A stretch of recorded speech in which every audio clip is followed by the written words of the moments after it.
జై శ్రీకృష్ణ, జై గోవింద, జై గురువాయూరప్పన్. ఓం శ్రీ పరమాత్మనే నమః. గురువాయూర్పురాధీశం విష్ణుం నారాయణం హరిం వాసుదేవం జగన్నాథం కృష్ణం వందే జగద్గురుం.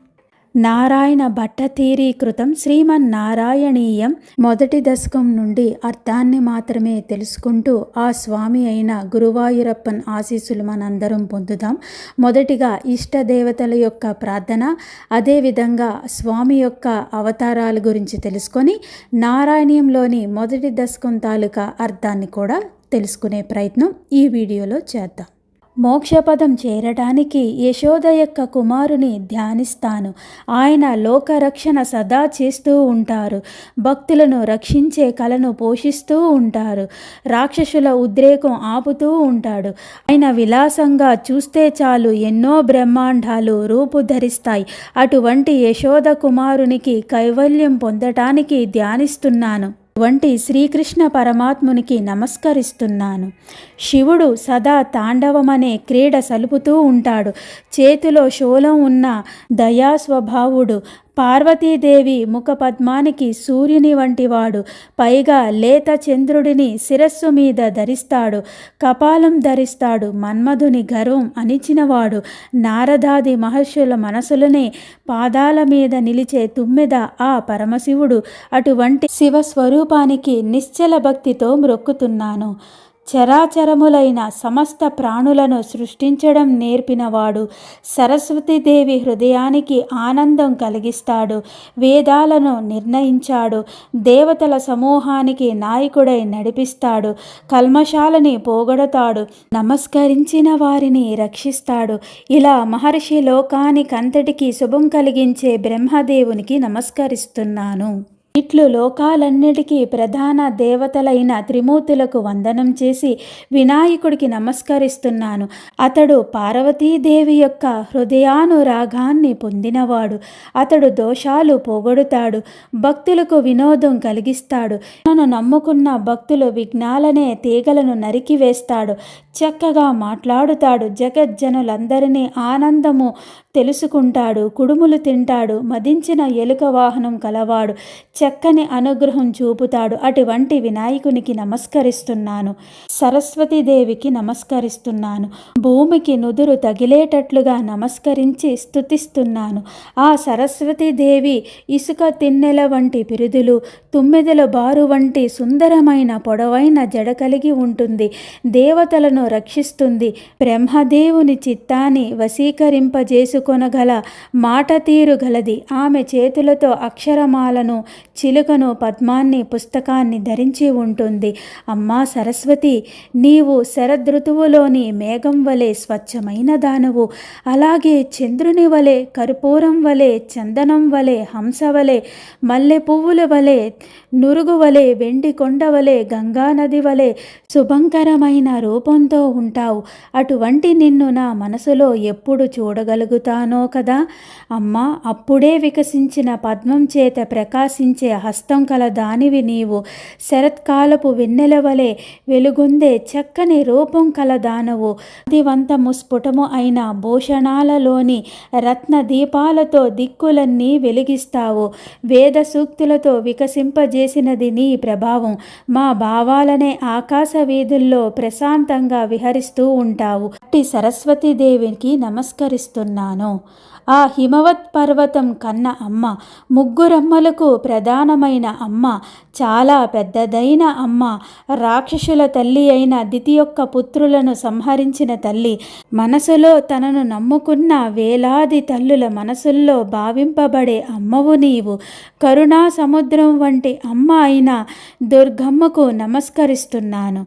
హరి పట్టపురాణి, పుణ్యాల రాశి, ధనానికి పెద్ద నిలయం, చంద్రుని సోదరి, సరస్వతి పార్వతి ఇద్దరు తనతో ఆడే పుణ్యాత్మ, పద్మాలలో నివసించే పవిత్రురాలు, లోకాలన్నీ గౌరవించే ఇల్లాలు, దరిద్రాన్ని పోగొట్టే తల్లి ఓ లక్ష్మీదేవి, నిత్య శుభాలను చేకూర్చుగాక. అట్టి తల్లికి నమస్కరించుచున్నాను. విధంగా ఇష్టదైవత యొక్క ప్రార్థన జరిగిన తర్వాత ఆ స్వామి యొక్క శక్తిని తెలుసుకుంటూ, స్వామి యొక్క అవతారాలను తెలుసుకుంటూ మొదటి దశకం యొక్క అర్థాన్ని కూడా తెలుసుకుందాం. ఈ కలియుగంలో మానవులు బుద్ధిబలం మందగించిన వారు, తక్కువ ఆయువు కలవారు, భయంకరమైన రోగాలతో నిండినవారు, దురదృష్టవంతులు, మంచి పనిలేవి చేయలేని వారు, అందుచేత సర్వసౌఖ్యప్రదాయమైన ఆత్మకు శాంతి కలిగించేది, ఎవని అవతారం ప్రాణులన్నిటికీ సుఖం పెంచుతుందో, ఎవని పేరు ప్రతిదినము చెబితే సంసారం అనే బంధం తొలగిపోతుందో, ఎవరి చరిత్ర మనసులో స్మరిస్తే మృత్యువు భయపడి పారిపోతుందో, ఎవరి పాదాల నుండి ఉద్భవించిన నీటిని సేవిస్తే నిర్మలతత్వం కలుగుతుందో, ఎవని పాదం తగిలితే తపస్సులు శాంతి మార్గం పొందుతారో, దేవకీ వసుదేవులకు ఎవరు పుట్టాడో వాని కథలన్నీ వినాలని కుతూహలం కలుగుతుంది. అంతటి పవిత్రమైన ఆ గురువాయూరప్పన్ శ్రీకృష్ణ పరమాత్మ యొక్క కథలను, అవతారాలను వింటూ మనందరం కూడా ముక్తిని పొందుదాము. ఇప్పుడు ఆ స్వామి యొక్క అవతారాలను విని తర్వాత శ్రీమన్నారాయణ మొదటి దశకం తాలూకా అర్థాన్ని కూడా తెలుసుకుందాం. ఆ స్వామి యొక్క అవతారాలన్నిటికీ మొదటిదైన శ్రీమన్నారాయణుని దివ్య స్వరూపం. దానిని పరమ యోగీంద్రులు మాత్రమే దర్శిస్తారు. ఆయన నాభి కమలం నుండి సృష్టికర్తలలో శ్రేష్ఠుడైన బ్రహ్మ పుట్టాడు. అతని అవయవాలలో లోకాలు కల్పింపబడ్డాయి. మొదట్లో ఆ దేవుడు కౌమారమనే సృష్టితో బ్రాహ్మణుడై బ్రహ్మచర్యాశ్రమం స్వీకరించాడు. రెండవసారి జగసృష్టి కోసం పాతాళంలోని భూమి నెత్తుతూ యజ్ఞేశుడై వరాహ రూపం ధరించాడు ఆ శ్రీహరి. మూడవ మారు నారదుడనే దేవర్షి అయి కర్మ నిర్మోచకమైన వైష్ణవతంత్రం చెప్పాడు. నాలుగవ అవతారంలో ధర్ముని పత్ని అయిన మూర్తికి నరనారాయణ మహర్షులలాగా అవతరించాడు ఆ మహావిష్ణువు. పంచావతారాలలో సిద్ధేశ్వరుడైన కపిలుడై ఆసురి అనే బ్రాహ్మణుకు తత్వ సమూహాన్ని గురించి నిర్ణయం కల సాంఖ్యం ఉపదేశించాడు. ఆరవ అవతారంలో అనసూయయందు అత్రికి కుమారుడై అలర్కునికి, ప్రహ్లాదుడు మొదలైన వారికి ఆత్మవిద్య బోధించాడు. ఏడవ అవతారంలో ఆకుతి యందు రుచి జన్మించి యజ్ఞుడనే పేరుతో ప్రసిద్ధుడై యమాది దేవతలతో కలిసి స్వయంభువ మన్వంతరం రక్షించాడు. ఎనిమిదవ అవతారంలో మేరుదేవికి నాభికి జన్మించి రుక్రముడనే పేరుతో ప్రసిద్ధుడై విద్వాంసులకు పరమహంస మార్గం ప్రకటించాడు. తొమ్మిదవ అవతారంలో మహర్షుల ప్రార్థనతో పృథు చక్రవర్తి అయి భూమిని ధేనువుగా చేసి సమస్త వస్తువులను పితికాడు. 10వ అవతారంలో సముద్రాన్ని మంధించేటప్పుడు తాబేలు రూపం ధరించి మందర పర్వతాన్ని నేరుగా తన వీపు మీద నిలుపుకున్నాడు. 12వ అవతారంలో దేవదానవులచే చిలకబడుతున్న పాల సముద్రం మధ్యలో నుంచి ధన్వంతరి అను రూపంతో అమృత కలశం చేతబట్టి అవతరించాడు. 13వ అవతారంలో మోహిని రూపం దాల్చి దేవదానవుల మోహపెట్టి దేవతలకు అమృతం పంచాడు. 14వ అవతారంలో నరసింహ రూపంలో హిరణ్యకశిపునికి సంహరించాడు. 15వ అయిన వామనావతారం దాల్చి బలిచక్రవర్తిని 3 అడుగుల నేల యాచించి 3 లోకాలను ఆక్రమించాడు. 16వ అవతారంలో భార్గవ రామాకృతి ధరించి కపితుడై బ్రాహ్మణ ద్రోహులైన రాజులను 21 మారు వధించి భూమిని రాజరహితంగా చేశాడు. 17వ అవతారంలో వ్యాస అవతారంలో అల్పబుద్ధి గల పురుషులను కరుణించి వేదవృక్షానికి శాఖలేర్పరిచాడు. 18వ అవతారంలో రామావతారంలో దేవకార్యం కోసం రాజుగా పుట్టి సముద్రం బంధించడం మొదలైన పరాక్రమాలు ప్రకటించాడు. 19వ అవతారమైన బలరామకృష్ణ రూపాలతో యదువంశంలో జన్మించి భూభారం తగ్గించాడు. 20వ అవతారం బుద్ధావతారంలో కలియుగాదిని రాక్షసులను మోహింపజేయటానికి మధ్యగయలో జీనుని కొడుకై పుట్టాడు.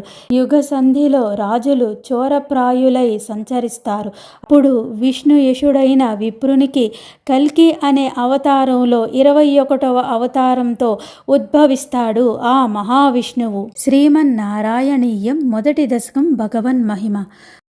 పరమాత్మ సచ్చిదానంద ఘనుడు, జ్ఞానస్వరూపుడు, సాటిలేనివాడు, దేశకాల వస్తువులకు అతీతుడు, సర్వవ్యాపకుడు, నిత్యముక్త స్వరూపుడు. వేదములు సైతం లక్షల కొద్ది అనువాకాల ద్వారా ఆ దివ్య స్వరూపాన్ని గురించి వివరించడానికి పూనుకొనిన నా ఇది అని మాత్రమే చెప్పగలిగినవి, పూర్తిగా వర్ణింపజాలలేకపోయినవి. యోగులు సైతము చాలా కాలము పెక్కు శ్రమలు కూర్చి సాధన చేసిన పిమ్మటనే ఆ పరతత్వమును అనుభవించి పరమ పురుషార్థమైన మోక్షమును పొందగలిగినారు. ఆ పరబ్రహ్మమే గురువాయూరుపురమునందు సగుణ సాకార రూపమున నారాయణుడై వెలసి ప్రజలకు దర్శనమిచ్చుచూ ఉన్నాడు. వారి భాగ్యము ఎంతని కొనియాడవలను. ఆ గురువాయూర్లో ఉన్న ప్రజలందరూ కూడా ఎంతో భాగ్యవంతులు.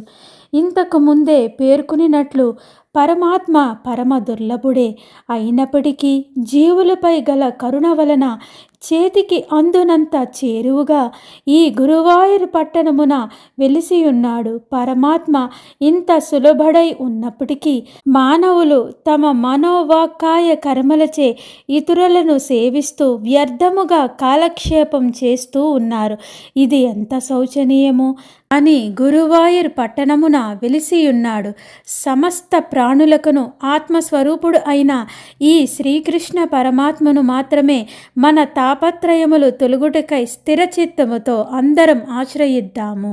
ఆ శ్రీహరియే భగవంతుడు, అనంతుడు, కరుణా సముద్రుడు, సృష్టికి కారణభూతుడు.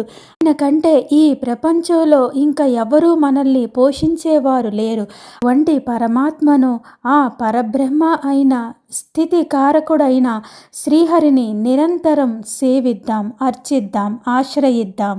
పరమాత్మ నీ దివ్య శరీరము రజస్తమో గుణములకు లేసమాత్రమైనను లేనిది, మిక్కిలి నిర్మలమైనది, శుద్ధస్తత్వ గుణము కల పంచభూతాత్మకమైనది. ఈ వేదవ్యాసుడు అనేక పర్యాయములు తెలిపినాడు. ఆ విధముగా పరమ స్వచ్ఛము చిదానంద స్వరూపము అయిన నీ స్వరూప సౌందర్యము గురించి విన్నను, స్మరించుకొన్నను, మిక్కిలి ఆనందము కలుగును. అట్టి నీ రూపమును నీ భక్తుడు అతి సులభముగా గురువాయూర్లో దర్శించుకొనుచున్నాడు. కావున అదృష్టవంతులకు మాత్రమే నీ స్వరూపమును దర్శించుచు స్మరించుచు గొప్ప ఆనందానుభూతిని పొందుతున్నారు. ఆ పరమాత్మునికి పుట్టుక లేదు, కానీ ప్రతి కల్పంలోనూ లోకాలను పుట్టిస్తాడు, పోషిస్తాడు, సంహరిస్తాడు. ఆ పాపరహితుడు, బ్రహ్మస్వరూపుడు, నిత్యుడు, జగత్తంతా నిండియున్నవాడు, కేవలుడు, అద్వితీయుడు, విశుద్ధమైన జ్ఞానం కలవాడు, సర్వాత్ముడు, ఈశ్వరుడు, అది అంతము లేనివాడు, గుణరహితుడు, నిత్యుడు అయిన ఆ శ్రీహరిని ధ్యానిస్తాను. పరబ్రహ్మము అపారమైన సముద్రము వంటిది, కానీ ఈ రెండిటి మధ్య అనేక భేదములు, పోలికలు ఉన్నవి. పరబ్రహ్మ సాగరము నిశ్చలముగా ఉండును, నిత్య పూర్ణమైనది, అంతులేని పరమానందమనే అమృతముతో నిండియున్నది.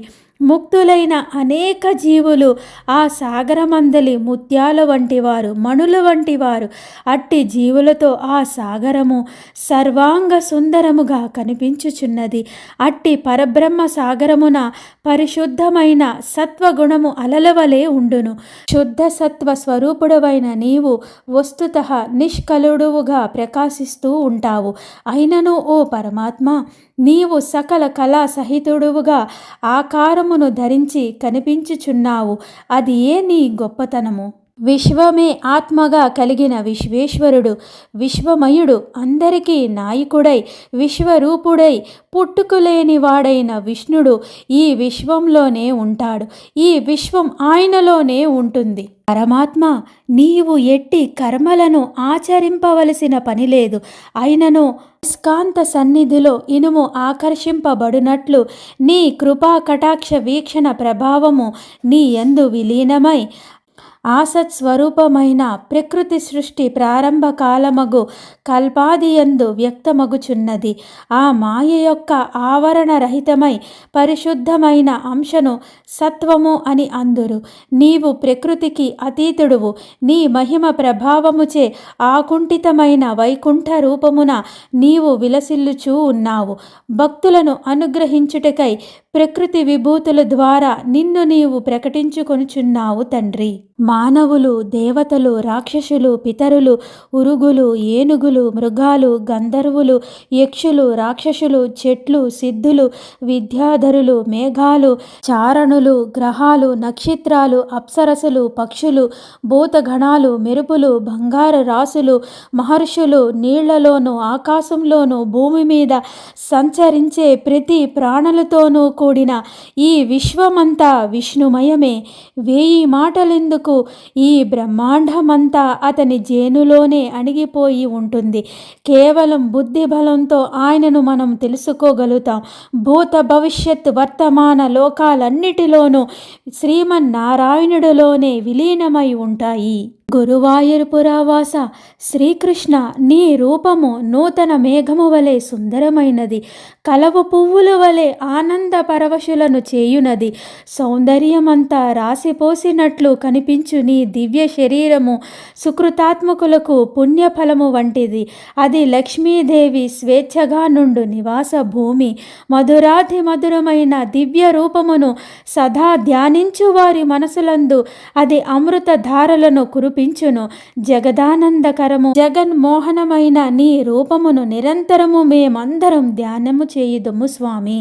పరమాత్మ, నీవు సృష్టి వలన జీవులందరకును సంసార బంధం ఏర్పడుననియు బాధలే కలుగుననియు అజ్ఞానము వల్ల తొలుత భావించినను, కానీ ఇది వాస్తవము కాదు. జీవులపై నీకు అపారమైన కృపగలదు. యథార్థముగా నీ రూపము మిక్కిలి మనోహరమైనది, జ్ఞానామృతముతో ఆర్ద్రమైనది. లేనిచో ఆ జీవులందరూ తమ భౌతికమైన కండ్లతో చూచుచు మధురాతి మధురమైన నీ దివ్యలీలా వర్ణనమును చెవులుచే వినుచు పరమానంద డోలికలలో ఎందుకు తేలిపోయిదురు? శ్రీహరి, సకల ప్రాణులకును అంతరాత్మవై ఉన్నందున నీవు సర్వజన సులభుడువుగా వినమ్రులైన వారికి నీవు సంతతము సాక్షాత్కరించుచుందువు. కోరకున్నను నీవు వారి పాలిట కొంగు బంగారమై నిరంతరము వారి కోరికలను తీర్చుచూ ఉందువు.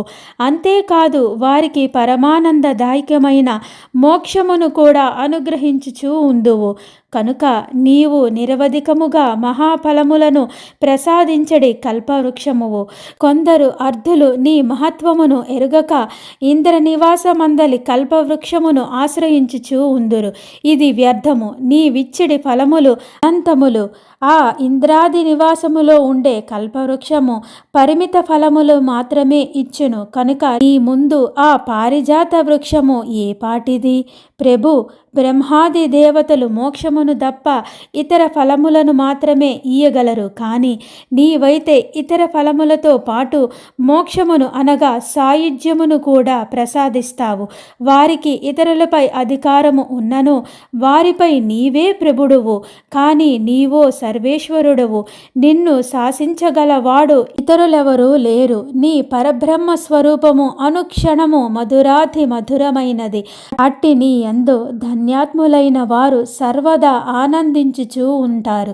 నీవు ఆత్మారాముడవు, అనంత కళ్యాణ గుణములకు ఆధారమైన వాడవు. కృష్ణ, అట్టి నీకు నా ప్రణామములు ఓ గురువాయూరప్ప. తిరుగులేని తన లీలలతో లోకాలను పుట్టిస్తాడు, చూసి తృప్తి పడతాడు, చివరికి వాటిని లయం చేసుకుంటాడు. కానీ వానిలో మునిగిపోడు. కోట్లాది జీవులలో తన క్రియతంత్రాలతో విహరిస్తూ నిలిచి వాటిని ఇంద్రియాలను త్రిప్పుతూ బంధిస్తూ ఆకాశం వలె దూరం నుంచే చూస్తూ ఆనందిస్తూ ఉంటాడు ఆ పరమాత్మ అయిన ఆ శ్రీమన్నారాయణుడు. వారి యొక్క పాదపద్మాల సువాసనను గ్రహించడం చేతకాని వారు తమ తమ కర్మబంధాలలో తగులుకొని యమమందిరం ద్వారబంధం దగ్గర మండుతున్న వైతరణి నదిలో అగ్నిజ్వాలల్లో కాలిపోతున్న మానవులలో చేరిపోతారు. కానీ విజ్ఞాన సంపన్నులు ఆ మాయకు లోబడక నేర్పుతో తమ హృదయాలలో భగవంతుణ్ణి ధ్యానిస్తారు. ఆ భగవంతుడు దివ్యమైన దేహం కలవాడు, దిగ్గజాల తొండాల వంటి దీర్ఘమైన 4 భుజాలు కలవాడు, 1,000 మంది మన్మధులతో సమానమైన సౌందర్యం కలవాడు, మందర పర్వతం ధరించినవాడు, పున్నమి నాటి చంద్రుని వంటివాడు, సౌభాగ్యానికి నిలయం, ఉదయ సూర్యుని తేజస్సుతో ప్రకాశించే పద్మరాగమణులు ఒదగబడిన కిరీటము కుండలాలు కలవాడు, శ్రీవత్సమనే పుట్టుమచ్చతో ప్రకాశించే వక్షస్థలం కలవాడు, చెక్కని కౌస్తుంభరత్నం పొదిగిన కంఠహారం కలవాడు, సదా సువాసనలు వెదజల్లే వనమాలిక కలవాడు, నానా విధాలైన హారాలు, కేయూరాలు, కంకణాలు, ఉంగరాలు మొదలైన విభూషణాలతో ప్రకాశించేవాడు, నుదురు మీద పడుతున్న నల్లని ముంగురులు కలవాడు, వెన్నెల వంటి తెల్లని చిరునవ్వు కలవాడు, నిండైన కరుణ దృష్టితోనూ కనుబొమ్మలతోనూ సూచింపబడుతున్న అనుగ్రహం కలవాడు, సతతము ఆనందమయుడు, 1000 కోట్ల సూర్యకాంతితో సమానుడు.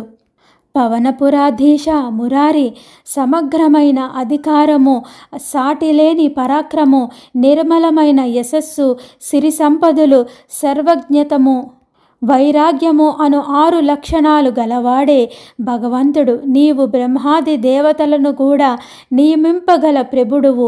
బ్రహ్మరుద్రాది దేవతల తేజస్సును కూడా మించిన తేజస్సు నీది. నీ నిర్మలమైన యశస్సును ఎట్టి కోరికలు లేని సనకాది మహర్షులు నిరంతరం కొనియాడుచుందురు. లక్ష్మీదేవి సర్వదా నిన్నే ఆశ్రయించియుండును. నీవు సర్వజ్ఞుడువు, దేనియందు ఆసక్తి లేనివాడవు, అనగా వైరాగ్య శోభితుడువు. కావున భగవంతుడు అను పేరు నీకే తగును. హరే కృష్ణ కృష్ణ కృష్ణ హరే హరే, హరే రామ రామ రామ హరే హరే. జై శ్రీకృష్ణ, జై గోవింద. శ్రీమన్నారాయణంలోని భగవన్ మహిమ అను 1వ దశకం సమాప్తం. ఓం నమో నారాయణ. జై శ్రీకృష్ణ, జై గురువాయూరప్పన్, జై శ్రీరామ్.